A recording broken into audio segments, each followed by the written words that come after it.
2002-এর যে voter list তার যে হার্ড কপিটা ছিল আর এখন যেটা ইলেকশন কমিশন আপলোড করেছে তাতে বিস্তর ফারাক পাওয়া যাচ্ছে। এবং এই আপলোড করা যে ভোটার লিস্ট তাতেই দেখা যাচ্ছে বহু এলাকা থেকে অভিযোগ আসছে বিপুল সংখ্যক ভোটারের নাম নেই।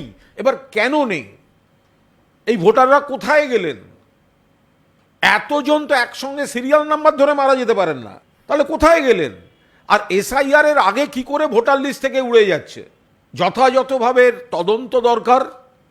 এবং আমাদের দলের যারা কর্মী সমর্থক আছেন, যেটা মাননীয় মুখ্যমন্ত্রী দলনেত্রী মমতা বন্দ্যোপাধ্যায় এবং সর্বভারতীয় সাধারণ সম্পাদক অভিষেক বন্দ্যোপাধ্যায় বারবার বলছেন, এলাকার প্রতিটি বাড়িতে নজর রাখুন, একজন বৈধ ভোটারের গায়ে যেন হাত না পড়ে।